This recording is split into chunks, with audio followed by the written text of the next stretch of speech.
I'm a little bit biased, but I love you, Brittany, and I'm so glad we're in the same room together. Oh my gosh. I'm so happy to see you again. Really, it's amazing. Everybody, my name is Jeff Grant. I'm with Tokenize here in Puerto Rico, 2024. And I have the blessing and privilege to hang out with Brittany Kaiser right now. Brittany, I'm sure have I seen you since? It's been a little while. I think we saw each other at Art Basel in Miami, Okay. and maybe a couple other conferences when you were just starting to release NFT the movie. Yes. Okay. Ladies and gentlemen, I just have to say, to be a little bit selfish, I went out and I called Brittany. I said, Brittany, can I please interview you for the movie?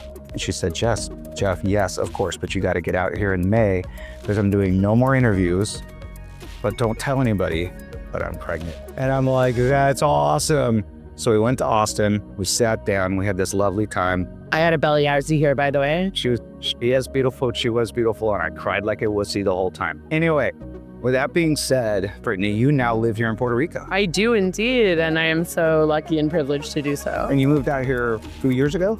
Yeah, 3 years ago now. Okay, right. So you, Matt, and your son, Orion. Yes, and my sister Natalie as well. That's right. So I know you do a whole bunch of stuff, but why are you here today at Tokenize? Yeah, there's a few different projects that I've been working on for so many years. The main thing that I'm going to be talking about today at Tokenize is my company, Satoshi, which I've been working on for 7 years, but full-time for 3 years. We are a new private members club that does alternative finance for historic buildings. So we work with the estate owners of castles, palaces, or governments and ministries of culture and UNESCO that are taking care of landmarks and monuments. And we do alternative finance for those because, surprise, surprise, most banks actually do not give mortgages or any sort of lending to historic buildings. They consider them too risky. But that creates quite a large problem where we have millions of landmarks and monuments around the world that are degrading and don't have any sources of funding for the restoration and upkeep of these historical treasures. So we have come in as a very niche alternative financing business. We help estate owners to create a treasury for their estate, and then we help them commercialize. So develop out all of the ways that they can become a sustainable business, open to the public, open to our members, and make sure that they are still there for our children and grandchildren to enjoy.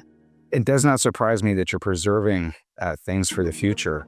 You know, it's so very important for me to know as an investor or somebody who invests in me, what the origin story is. So what was the impetus? What made you think of this and why did you get into this? So a lot of people know me as quite a public person with my life in technology, former whistleblower, thought leader in crypto, but I started my career as an archaeologist. So most of my childhood and what I was going to major in at university and my first job was all archaeology. So the preservation of history, doing the research and preservation and making sure that those items are in museums and that the history is understood and shared has always been a huge passion of mine. Now, it became quickly obvious that that was a career that had a lot to do with digging holes and fundraising. So a lot of the archaeologists I was working with asked me to go out and make money in my life and bring it back to the historic preservation field. So I've always had that in my future. And now that I've been lucky enough to be a multi-exit founder, that has been my focus. So over the past 7 years, I have started to plug this hole that I've seen over the past 25 years where all of my friends that were gifted enough to inherit a castle, palace, or other historic building had a lot of financial problems with that. And a lot of them had to sell their ancestral homes that had been in their family for 1,000 years.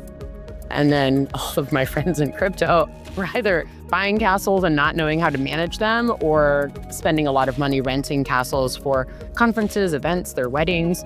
And for me, this seemed like a huge opportunity where all of my friends shouldn't be wasting their money on rent or buying an asset and not knowing how to manage it. So it becomes depreciating. And then all of my friends who are the original owners should be able to accept private investment. And so we created an investment model where all of our friends with the spare cash can invest in these places and get access to them whenever they would like, whenever it's appropriate for the owner. And the main owner retains the majority, at least 51% of the estate's value in their trust or foundation or however they manage it. And they can accept up to 49% investment or debt-based instruments. That's awesome. That's amazing. Holy cow.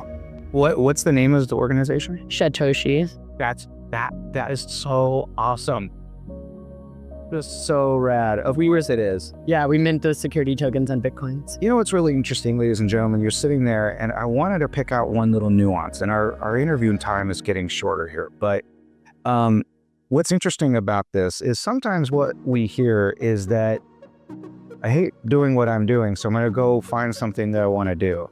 You know, in life, sometimes we don't like to do the things that we don't want to do so that we can make the money to do the things that we've always wanted to do since we were a child, which is to be an archaeologist, right? You would have been a poor archaeologist this whole time with no access and no pull, and you waited at the right moment, and you're like, now is the time. Oh. And now you're going to leave your mark on the world, right? That's exactly right. You're So amazing. No, thank you. I just love you. Ladies and gentlemen, I just can't tell you how much I appreciate Brittany and Matt.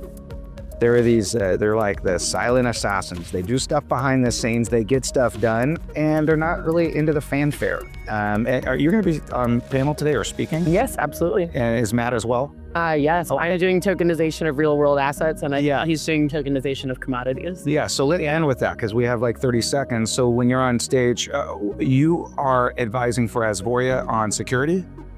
I mean, for me, I still uphold my advisory business. So I have a lot of different clients. I think the other company I'll probably be talking about today and tomorrow at Tokenize is Griffin Digital Mining, which is my NASDAQ-listed Bitcoin mining company, where we're also moving into AI processing and a lot of other types of products and services in the technology space. I'm a co-founder and member of the board. So that is one of my biggest, most public projects. If your head hasn't already popped off your shoulders, please put it back on because that was a head-popping statement. We have to leave with this one last thing, or I would remiss if I didn't say this. I know the story, but just briefly, for 10 seconds, please tell us the story about the necklace.